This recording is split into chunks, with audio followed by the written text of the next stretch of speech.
This is a picture of nervous tissue from your book in chapter 4.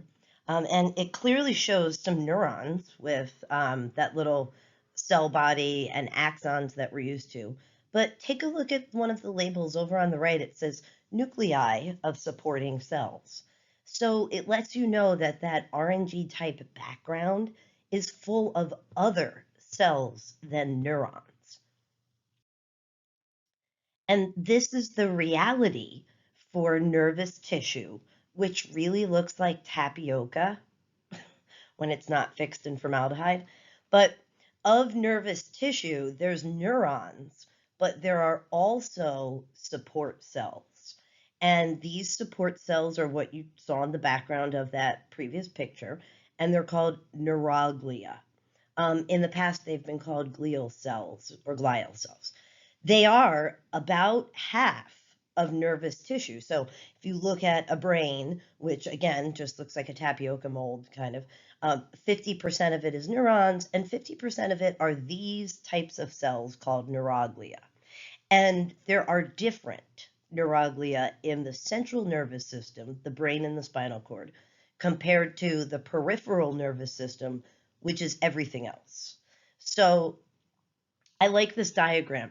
Your book has lots of diagrams like this when it comes to the nervous system, because there's different ways to look at it.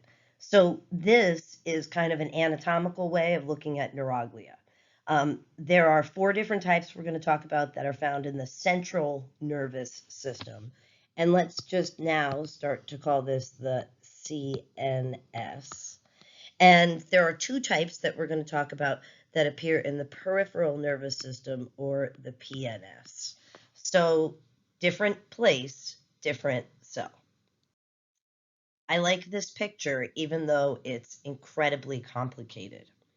One thing that I want you to note about this picture is that we are in the central nervous system. This is a cut of the spinal cord. It's like you cut somebody in half top to bottom and you're looking at their spinal cord. And you can see here, there's a difference in gray and white matter. So you can see this line here that goes across. There's also up here, there seems to be an open space called the central canal, and that is the place where fluid flows in the spinal cavity. All right, let's talk about the first type of neuroglia, which is really, really common. And it's called an astrocyte, and it's circled over here on the right. It's called an astrocyte from its shape, which is, has many arms on it. It basically is like the support, like the scaffolding or the framework. This diagram has a few of them. There's one, oops, there's one up here. There looks to be one over here. And what they do is they pretty much take the fluids from a capillary and they suck those fluids up, right? Glucose and oxygen, and then they deliver it to the neuron. So they're kind of like a feeding arm. So they feed the neurons from the capillaries. Neurons, which are in blue in this picture, do not interact with capillaries. Astrocytes are the go-between. They also can repair damaged neurons.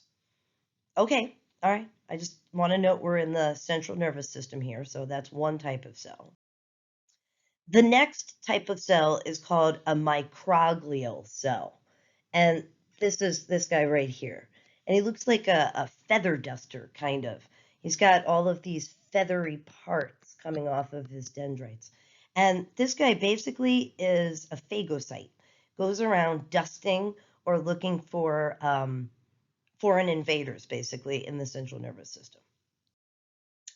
So we did astrocytes, microglial cells, and now we're looking at ependymal cells that line that central canal in the spinal cord. So this, remember over here, this is a picture of the spinal cord over here.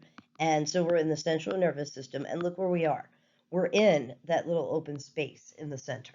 So lining that open space are these ependymal cells. And like astrocytes, they take things from the blood capillary, they filter it, and they make the cerebral spinal fluid that is in the central canals.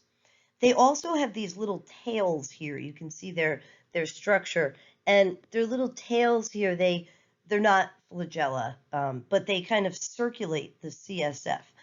If you've ever been on like a long car ride or plane ride, you sit for a really long time, you have to help circulate the cerebral spinal fluid through your spine and your brain. These guys can only do so much.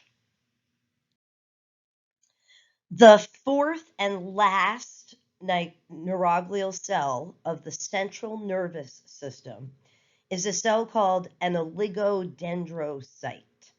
And you can kind of see this guy here.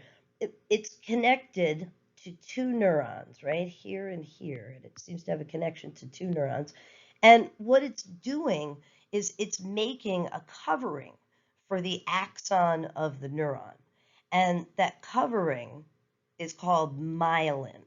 So the oligodendrocytes, they make these myelin sheaths. And you can see a little cut open here, and you can see the myelin that the oligodendrocyte is making wrapping around the neuron. That's all I have to say about neuroglia from the CNS. So there's 4 of them. Now let's shift over to the peripheral nervous system. So this is everything that's not in the spinal column or the brain. So like you could think about the sciatic nerve and how the sciatic nerve is a collection of neurons. So in that collection of neurons, there are these cells called satellite cells. You can see them down here at the bottom. They kind of circulate the cell body of neurons in the peripheral nervous system. They have this appearance that form what we call ganglia. So a ganglia really looks like a knot of neurons, but what it is a collection of cell bodies. I want to warn you about this word ganglia. It's been applied poorly in the past, and it has been changed from its application. So just be careful about using that word right now. So like astrocytes, satellite cells do the same thing. They interact with capillaries and kind of feed the cell body of the neuron, regulating what it's surrounded by. There are also Schwann cells, and they are equivalent to oligodendrocytes. Schwann cells are named for Mr. Schwann. They seem to have retained his name. And just like oligodendrocytes, Schwann cells make myelin and wrap it around the neuron. They do it in a different way than oligodendrocytes. That's the big thing. So remember, these 2 cells, satellite and Schwann, are in the peripheral nervous system, whereas the previous 4 are in the central nervous system.